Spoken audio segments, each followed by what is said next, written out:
Hi, Michelle. I am so excited to talk to you again. Look, for our listeners, Michelle is from Food Experience Unplugged, and I'm so excited to talk to you today about changing habits. I think we all have habits, right? We're all human, but you really specialize in helping people understand habits and what drives them and how to change them. And I think we're both in the business of transformation, but I'd love to know more about your understanding, the science behind habits and how we can break those habits. So tell me firstly a little bit about yourself and what's been one of the habits that you've had success in breaking yourself? Wonderful. That's an excellent question. Thank you, Trish. Michelle Seidling. I am a holistic health coach. I'm also a speaker and a podcaster. We've had Trish on our podcast, Food Experience Unplugged, a while back. So good. If you haven't caught that episode, please do. I focus on habit transformation for primarily C-suite executives and military transitioners, although I've had other clients, of course. And habit transformation is definitely needful in especially during our crazy times here, but really at all times. I really focus on the desire. When people come to me for different habits, different transformations, primarily it's around food, but that really is never the true root cause. Food is definitely a beast, so to speak, when it comes to snacking, to healthy eating, but it's most often tied to other habits or other situations. For example, relationships. People often associate eating, snacking, what have you with association. You go out to dinner with friends, for example, or you sit in front of the TV with your family member or your friend, and you're snacking, and by the time you realize that you don't even know what you've eaten or how much you've eaten. But then it comes down to that desire. So a lot of it is tied to relationships. It's tied to your environment, and it's tied to that interaction that you have with all of those things. But I think the root there is desire. In terms of habits, we all have our natural inclination is to do nothing, to be lazy. We are creatures of habit, so to speak. Creatures of laziness. We don't want to make those changes because things like training, whether it in this environment or some other training or some other information, it's going to cause us to change. It's going to force us to change. It's going to make us change. Well, nothing can make you change except you. You've got to do that. And that desire is huge, because if you don't want to change, you won't. Bottom line, no matter what habit it is, healthy eating, exercise, building relationships, career, anything, you won't change unless you want to change. And that's really the foundational principle, is wanting to. I love the book. It was an older book. It's called You Really Oughta Wanna. And it talks about that desire. And that if that desire is not there, then nothing's going to happen. I guess that goes hand in hand with motivation. So you've got to want it first, and then you're going to create the behaviors that will help make that change lasting. That helps you get you through the tough days. If you really want to, if you really have that big desire, I guess it's part of that motivation, isn't it? Absolutely. Motivation is one of the key things. If there's nothing that's driving you to want to eat healthier, or maybe you're stopping smoking or some other addiction, if there's nothing driving you, then you're going to just stay on the status quo, stay in inertia, so to speak. But you've got to, I think one of the key things is when I meet with clients and we're exploring together the situation, I think the real thing is coming to the root cause and understanding your habits to begin with. I always have my clients basically document your day, if you don't already. Some people do. Just what exactly do you do from the moment you wake up to the moment you go to bed at night? What happens in between?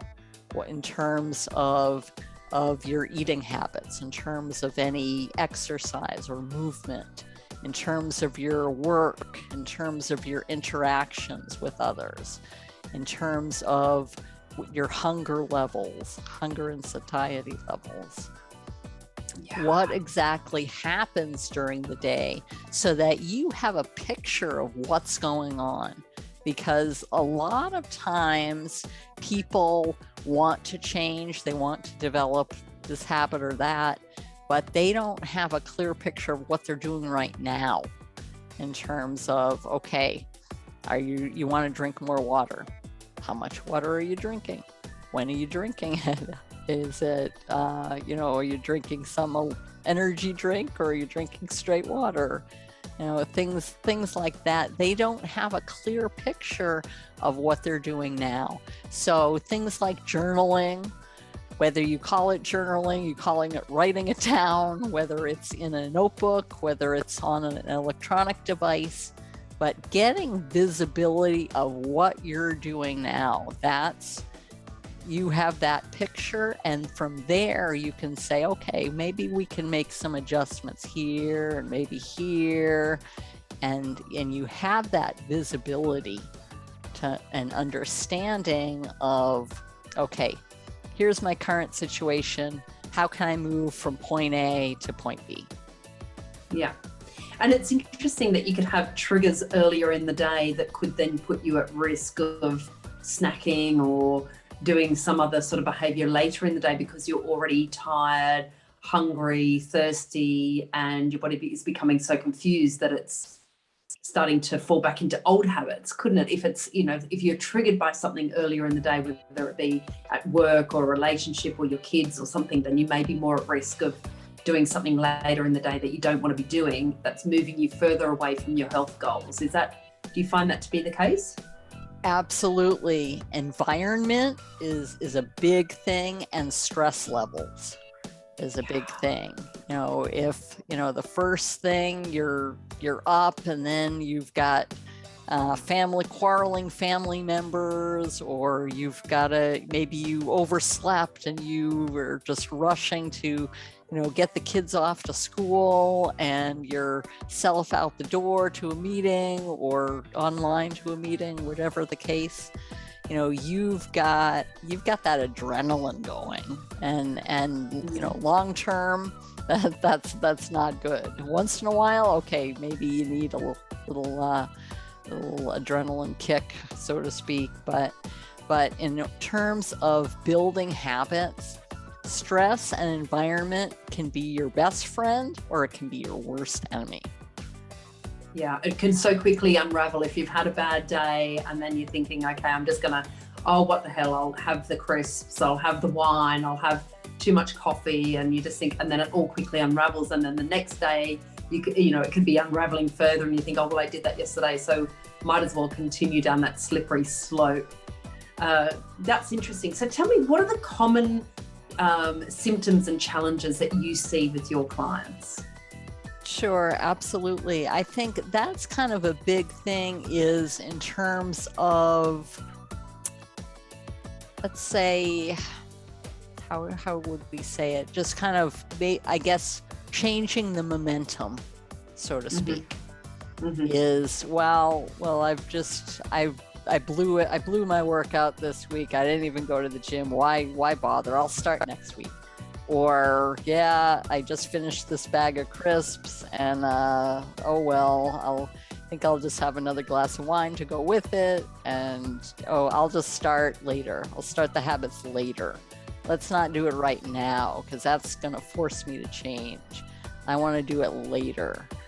So I think the biggest thing is the habits, hey, yeah, I'm thinking about changing, but I just want to do it later. And really instilling in them the sense of urgency, because they came to me for a reason. I didn't just call them up and say, hey, you want to change your habits today? Oh, sure. No, they came because they saw within themselves, hey, you know what?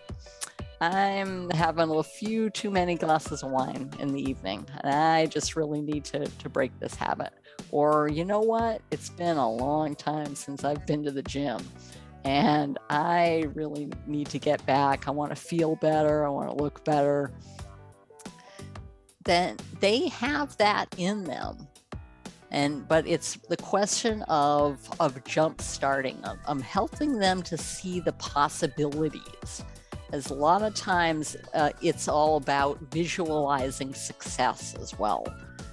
We talked about, understanding what's going on, but visualizing that success in your mind.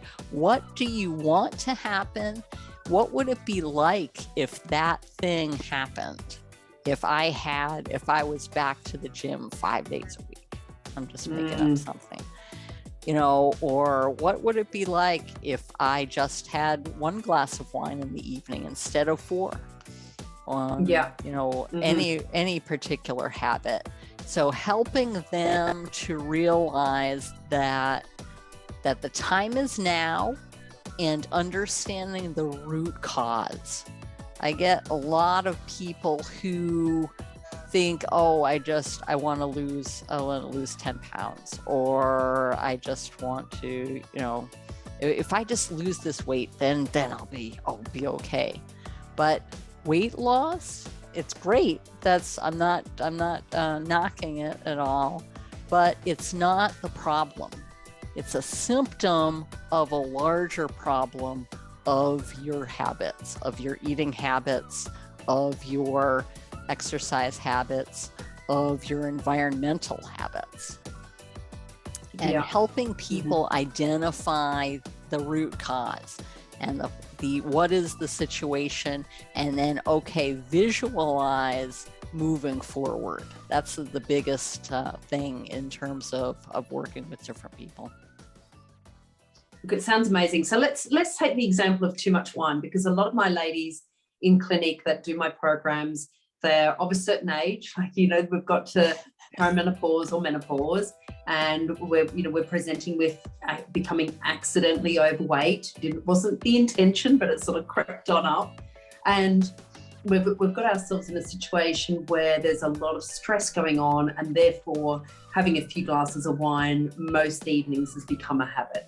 So if we're looking at that habit, what do you do to help women particularly change that habit? Is it through visualization, playing the observer? Walk me through that process. That sounds fascinating.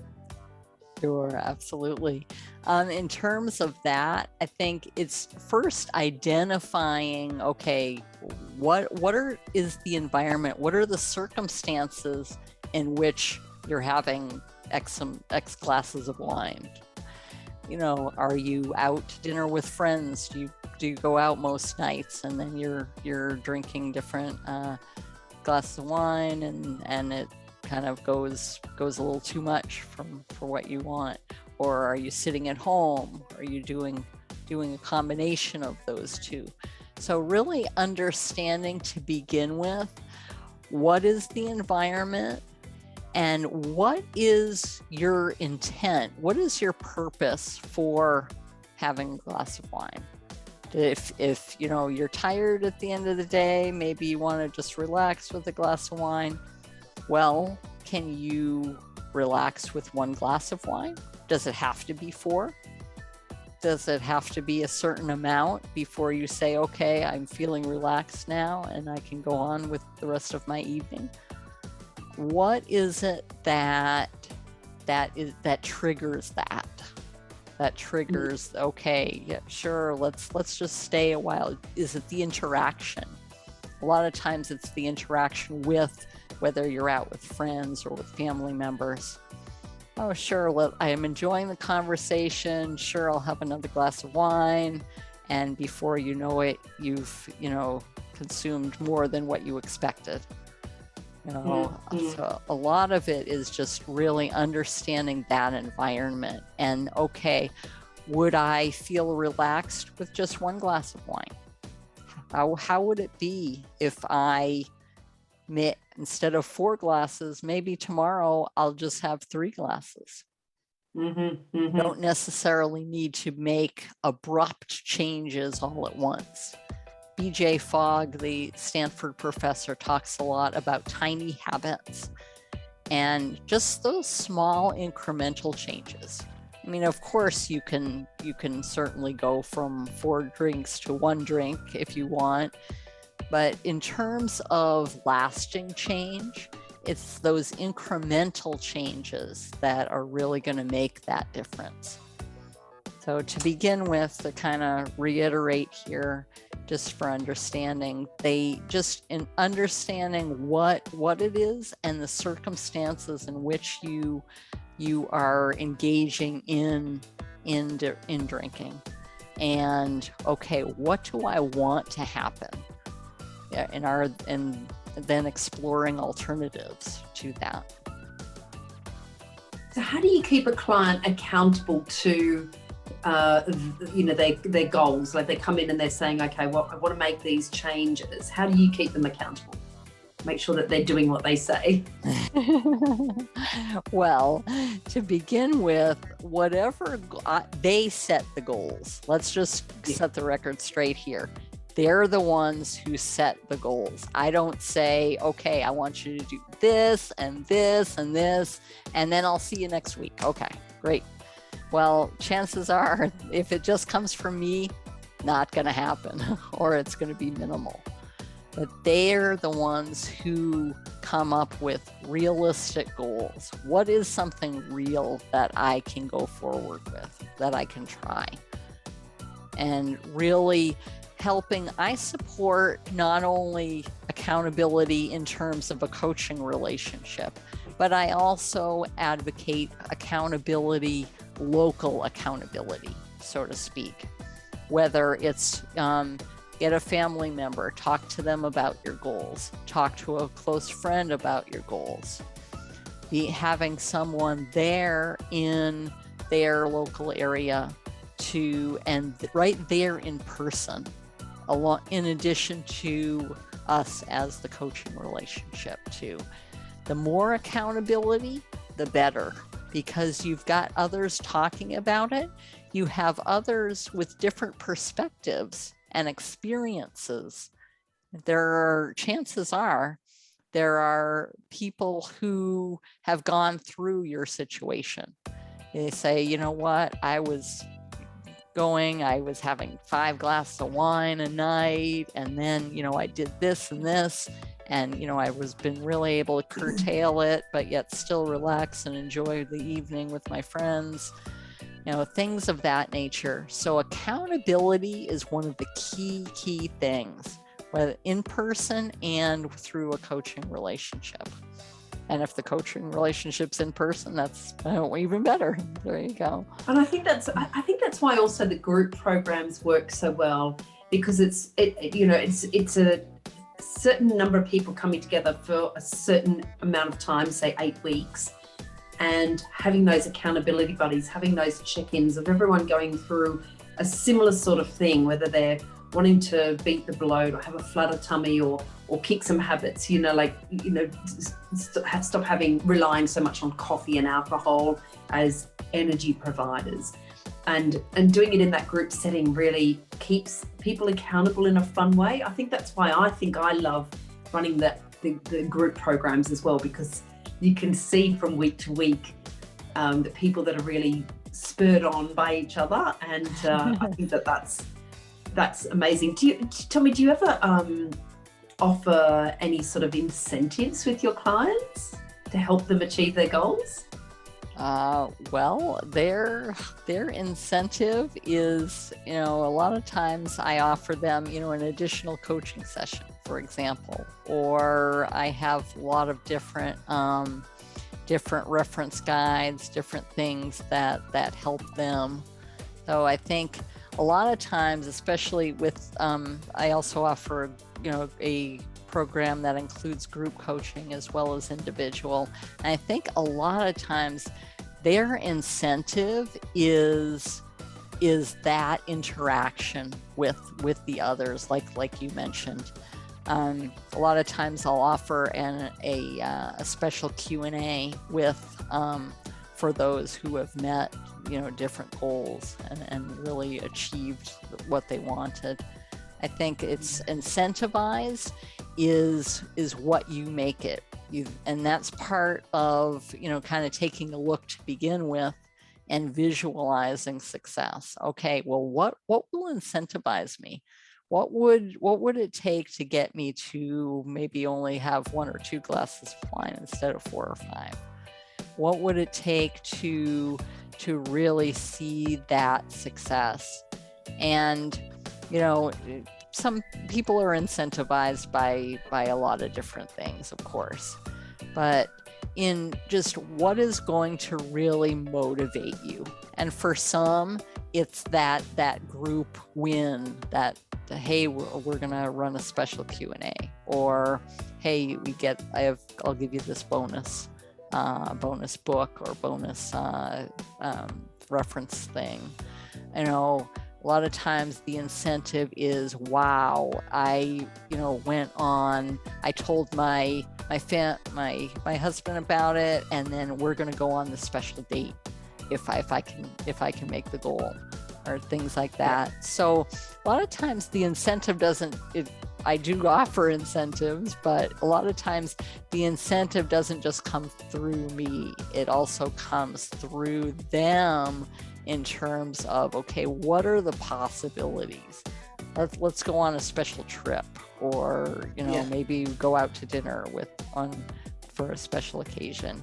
But having them think ahead. Okay, wow, I really want this thing, or I really want this experience. What can I do to make it happen? To make my goals happen? Yeah, sounds amazing. So tell me, what do you think the smallest change a person could make? And you talk about like those little changes. What's the smallest change a person could make the biggest difference to their life? If they were to say, okay, I'm just going to do one thing today to move me closer to my goal, what would that look like? Okay, well, obviously it depends on the goal, but I think in terms of a big thing from a nutrition and a wellness perspective, a big thing is hydration. And whether we're talking about, there you go, okay. Yeah, let's have some water, cheers. All right. But in terms of people, bottom line, most people do not consume enough liquid during the day. Whether it's water, whether you're drinking herbal tea, whether you're drinking, a lot of times people gravitate toward energy drinks or alcohol, and which actually dehydrates you. So you're kind of reversing the process, so to speak. Many times people say, well, I just don't like the taste of water. I just don't have time. Well, there are many, many solutions. Squeeze some citrus into your water. Lemon, lime, orange. Just have some taste about it. There are certainly bottled products out there that do have that already. Different vitamin waters, things of that nature. what is going to help you, and then having that available. Bring your water bottle with you wherever you go. Whether you're working at home, have it there on the desk, or have it, in plain sight. And it doesn't mean you have to just sit there and just guzzle the whole thing. Okay, great. I only have 10 more cups of water I gotta do today. Oh, I better drink some more. Just sip on it throughout the day. And before you know it, you're there. But hydration is key for physical performance, for mental performance, for emotional stability. Trish, you work a lot with menopausal women. That's a big key, is hydrating in terms of providing electrolytes that you need to avoid, muscle cramps or muscle fatigue, or it helps you mentally, helps your mood, helps you physically, but hydration is a big thing.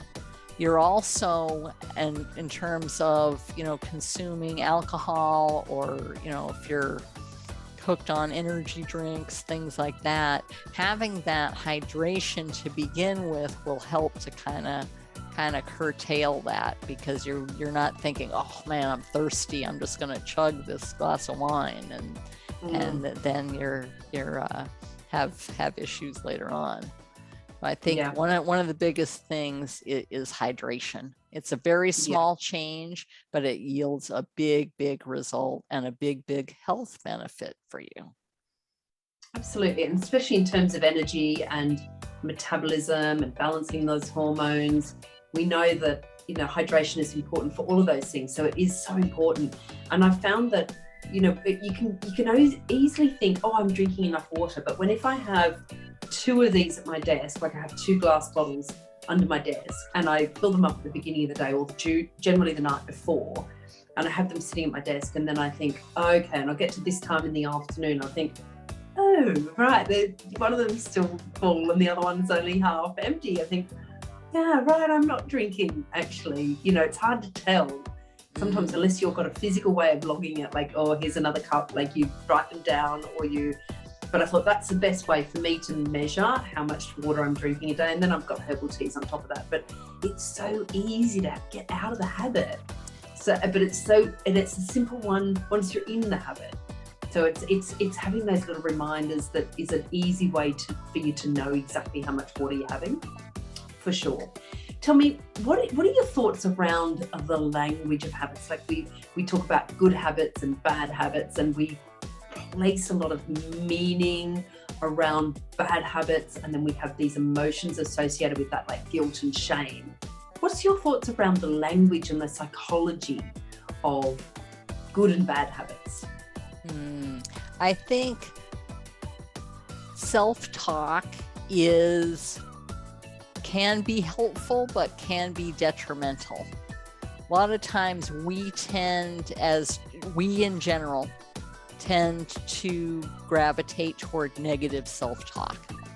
Oh, I've got a bad habit of always snacking in the afternoon. Or I've got a bad habit of, having 5 energy drinks before noon. Or I've got a bad habit of, I always say I go to the gym, but I never really do. Oh man, I slept in again. Oh man, I'm just such a loser. I'm never gonna, get rid of this bad habit. Well, okay, number 1, stop the negative talk. Bad habit, good habit, it's relative, really. A lot of times, okay, a bad habit. I have this bad habit of I only drink 1 glass of water a day, and that's a bad habit. Well, at least you're drinking 1 glass of water. I think looking at the language, in terms of the language, in terms of the psychology, in terms of understanding, it boils down to understanding, okay, what is a good habit to you? What is a bad habit to you? Why is it bad? Why is it good? What are the benefits to you for that? And a lot of times we, the term bad habit, it's almost like people wear it as a badge of honor.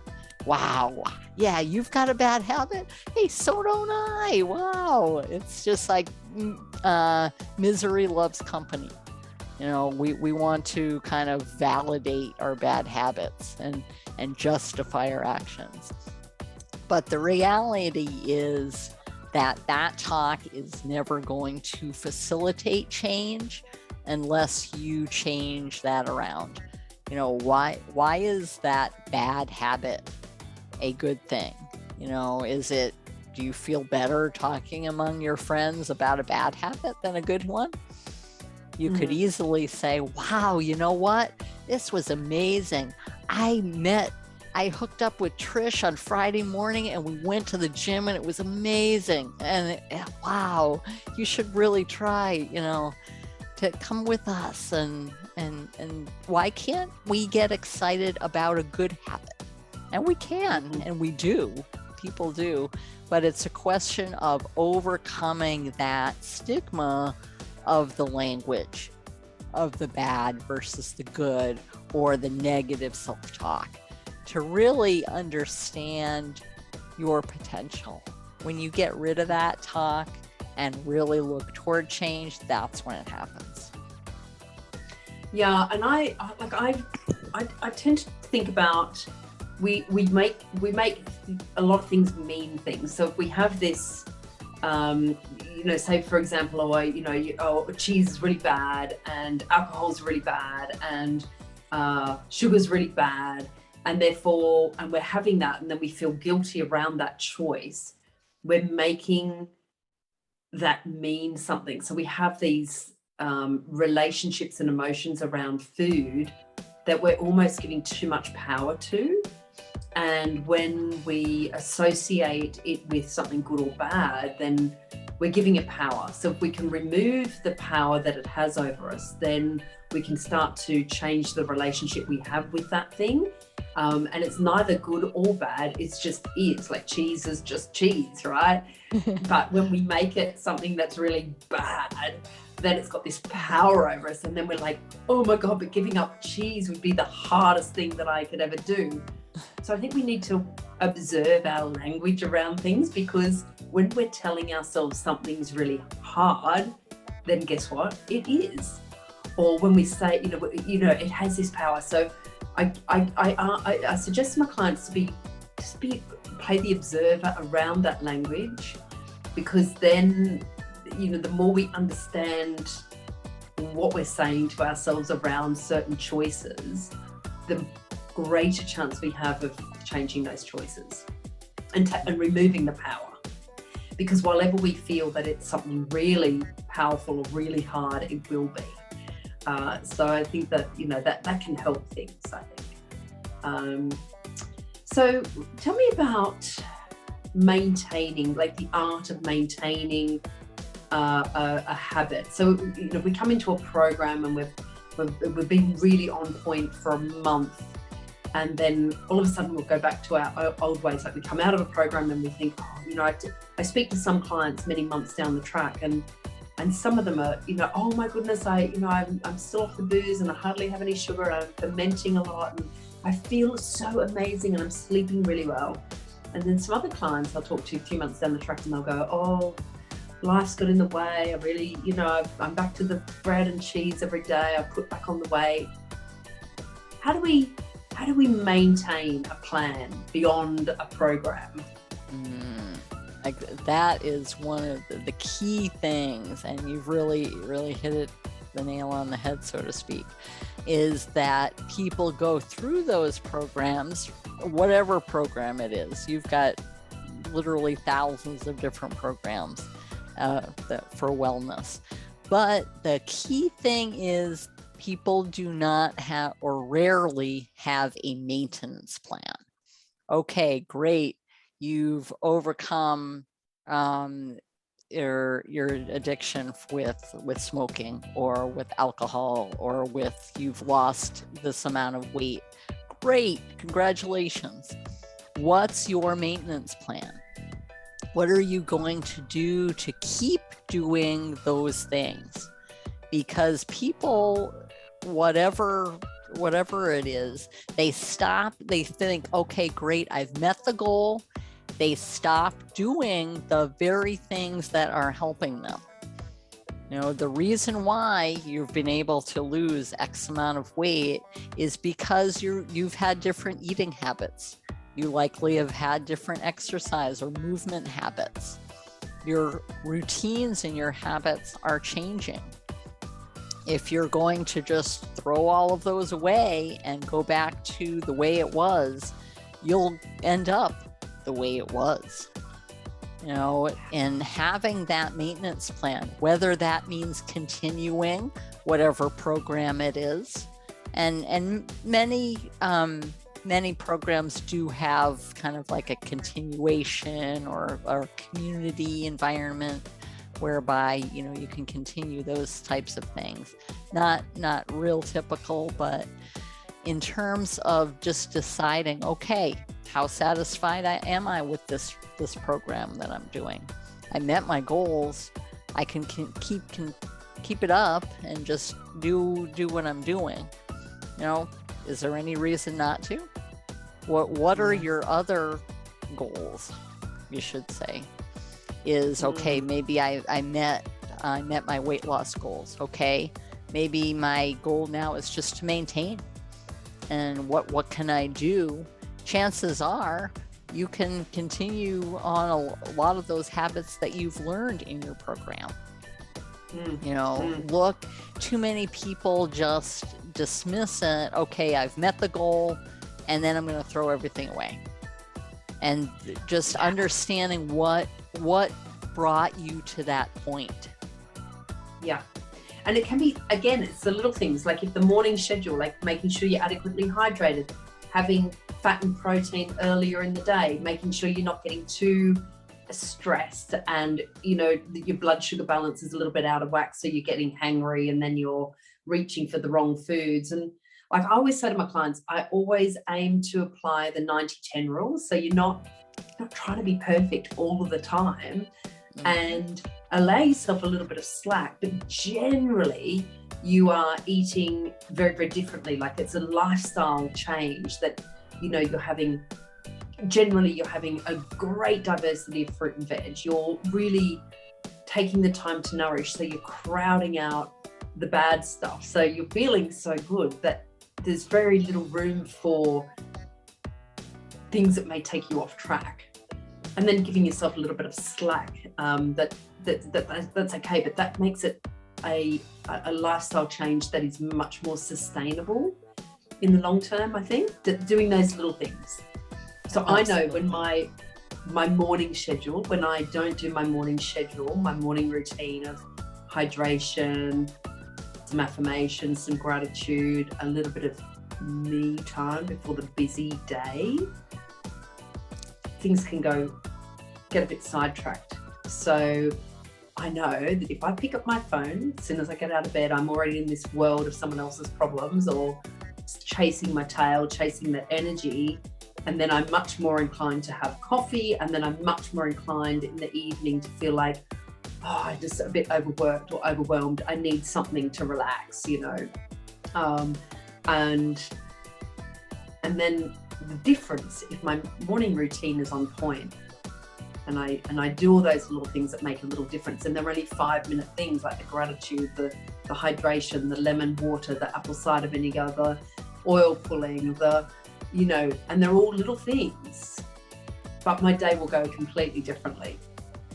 So I know that they become the not negotiables, don't they? And that's what we're trying to teach our clients, is that what's the not negotiable? What are you prepared to do every day to move you closer towards that end goal, whether it's energy, longevity, just generally feeling great about yourself. And I think that when people have a taste of that, that's when they can really see, this is lifestyle change. So I have so many clients that say, like, it hasn't been a diet for me. It's been a complete lifestyle overhaul.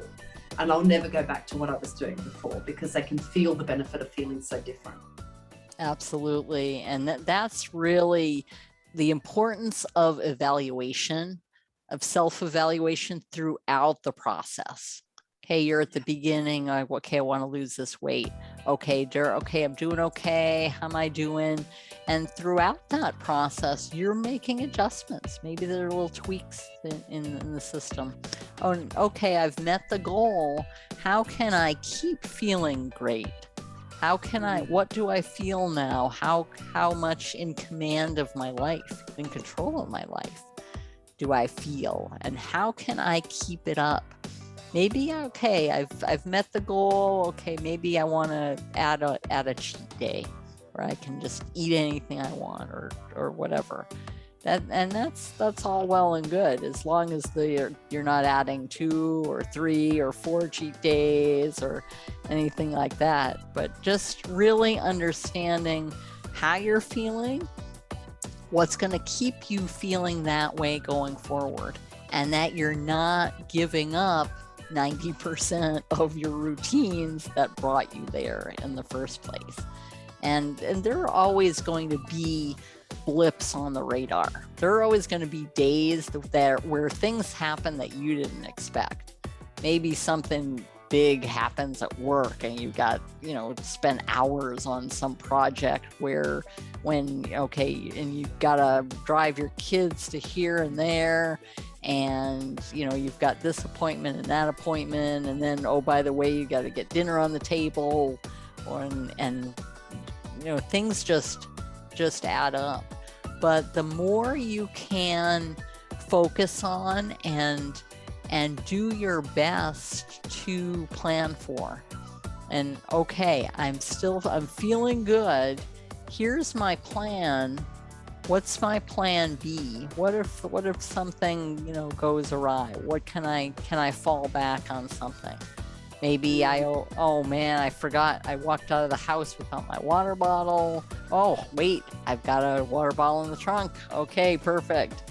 And I have that fallback, and I have that understanding of, okay, I'm going to keep this momentum going in a way that is doable for me in the long term.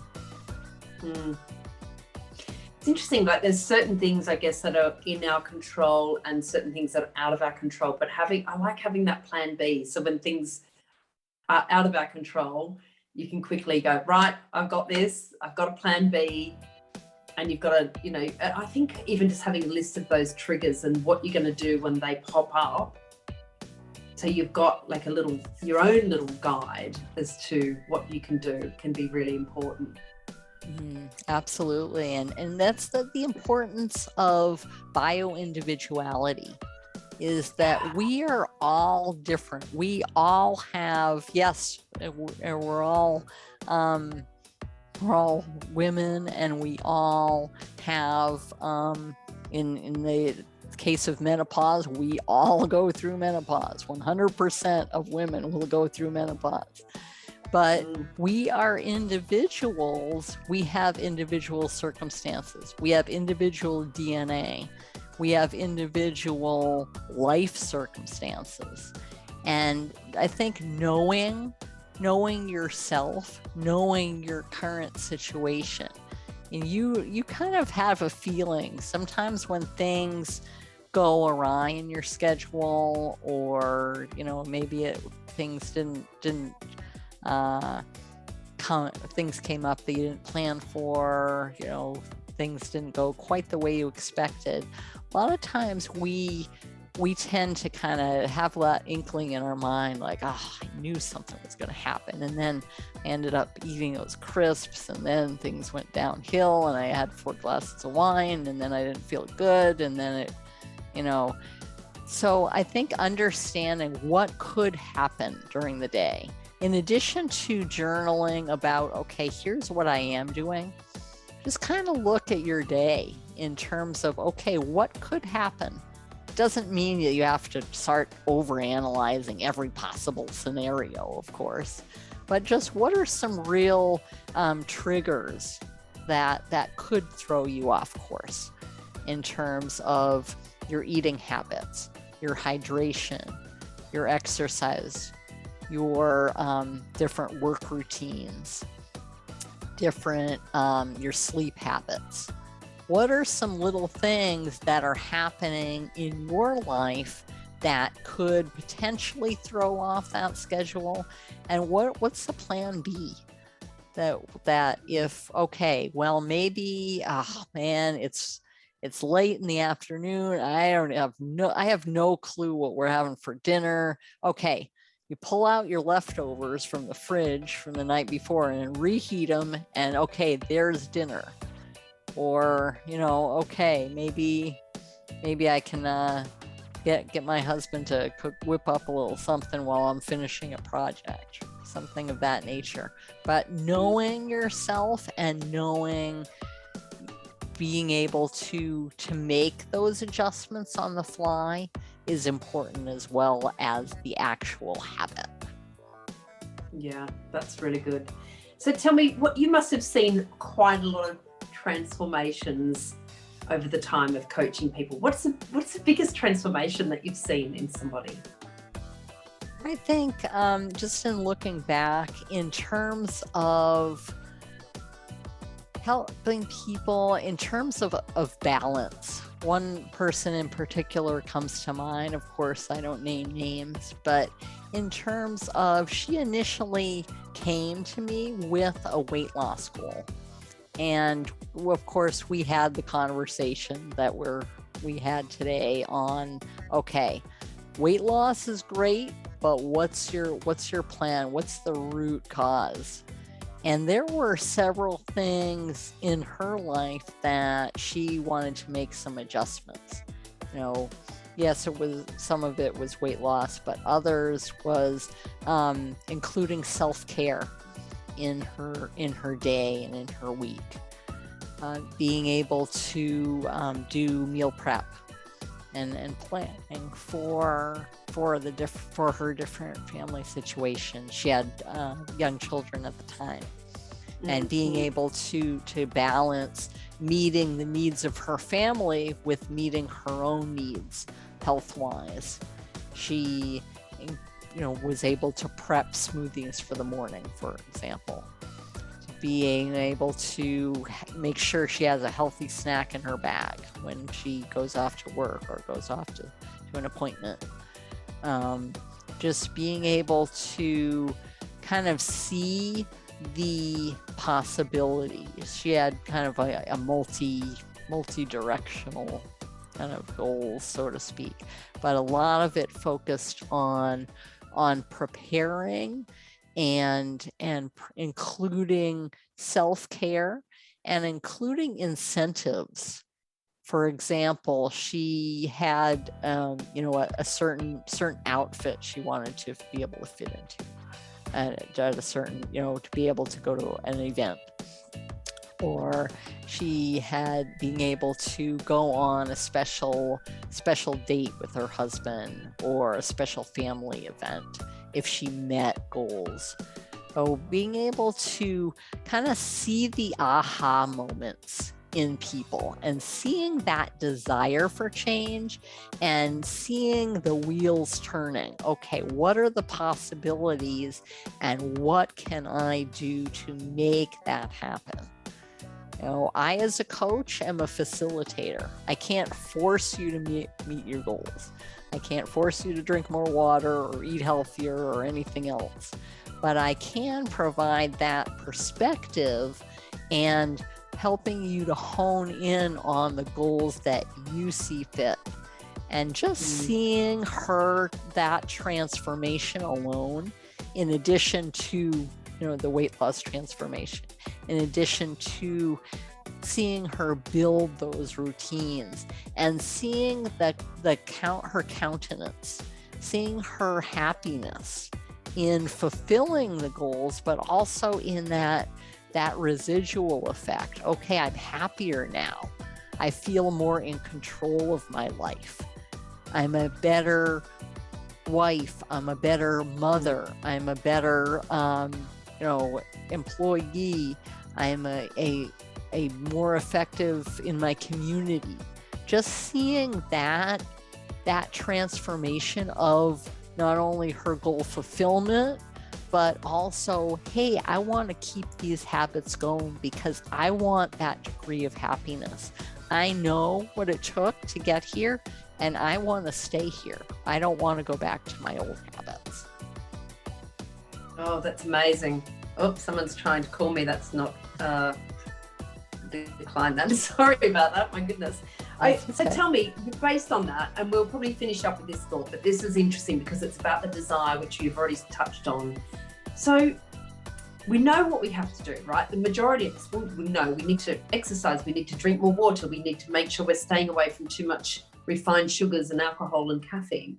We know what we have to do, right? But why is it so hard for some people to change?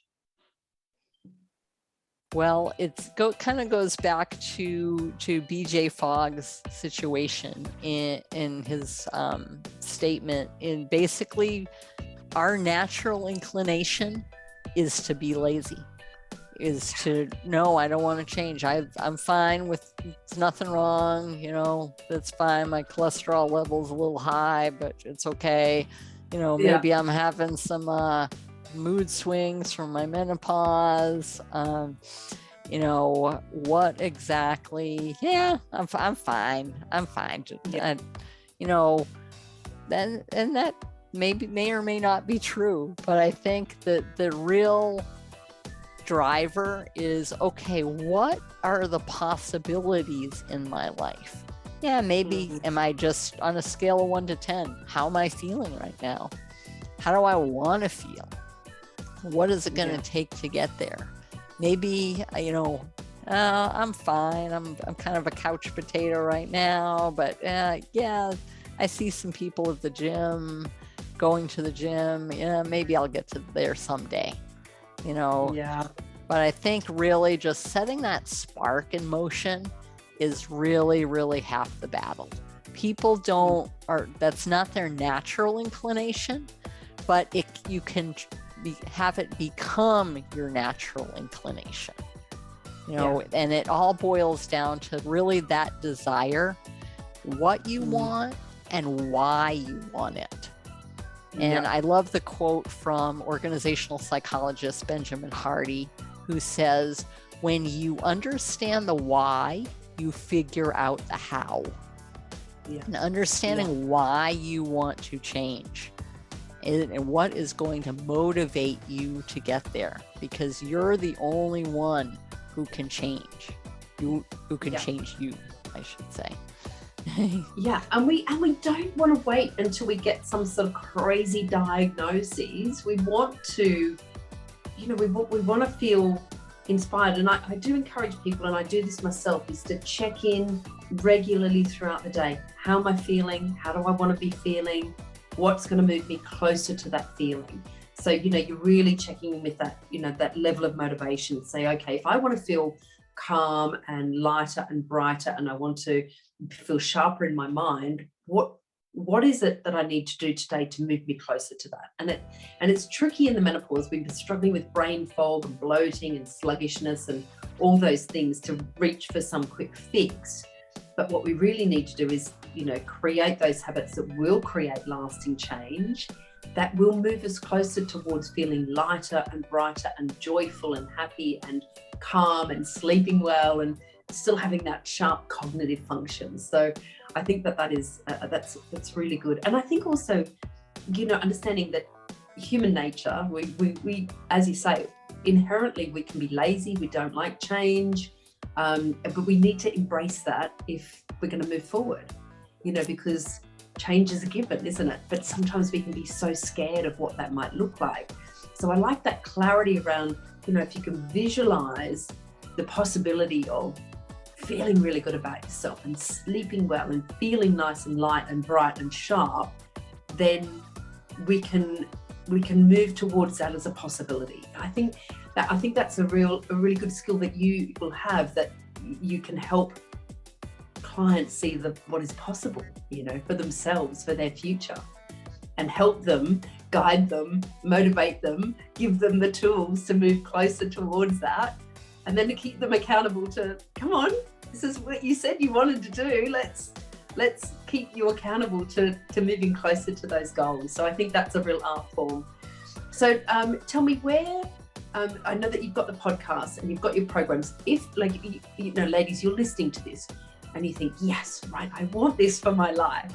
Where is the best place to find you, and what programs do you have coming up in the near future? Well, people can find me at foodexperienceunplugged.com. There they can sign up actually for a free breakthrough session, 45 minutes, where we're just having a conversation. I'm not trying to change you or mold you or anything like that. You're just talking, okay, what ails you? You know, what are you really struggling with, and what are some possibilities of visualizing success, so to speak. So I encourage people to sign up for that. It's free, no obligation, 45 minutes.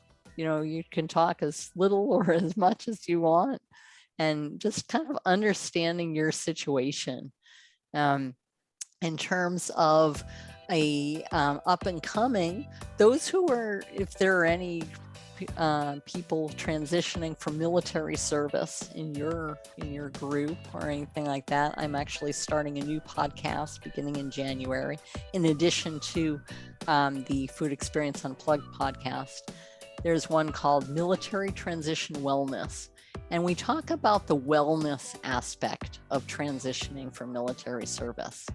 There are many podcasts that talk about, you know, searching for jobs and career and things like that in terms of transitioning from military, but generally wellness is a forgotten topic in terms of, and it shouldn't be. So if there is anybody out there who that resonates with, that's up and coming in January. We're also starting a new, another iteration of our VIP Food Experience Transformation Program. That's a hybrid program. It's a combination of individual and group coaching, along with many, many resources to help make those transformations and make that change.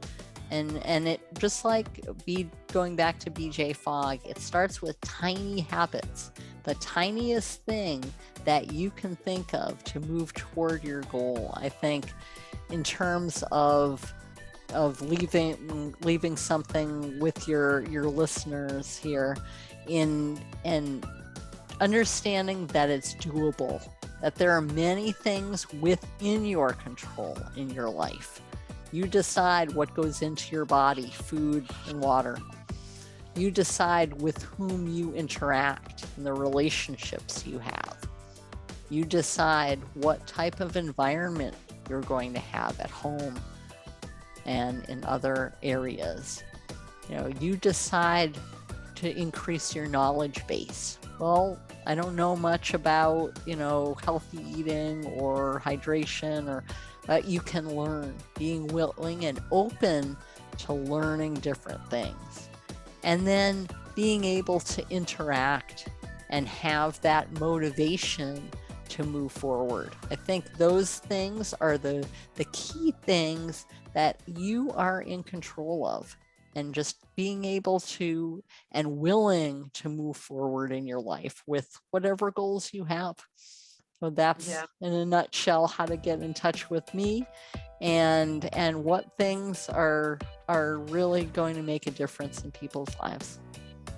It's amazing. And I think, and find a coach to help you. You know, if it might not be me, it might not be you, it may be, you know, someone else that you really resonate with that's going to move you in the right direction. I think that, you know, I've had many coaches for many things in my life, and I love, you know, going to the experts to help me understand a situation, whether it's business or marketing or nutrition or, you know, changing habits. So I think that's wonderful. I always love our talks. It's so wonderful to connect with you, and I really thank you for your time. And please, you know, listeners, reach out, listen to the podcast, and certainly, I want to come and do one of your programs. It sounds like you're so knowledgeable and a great, you know, I think there's a level of assertion, but a level of understanding and I think that's a fabulous combination. So thanks so much for your time.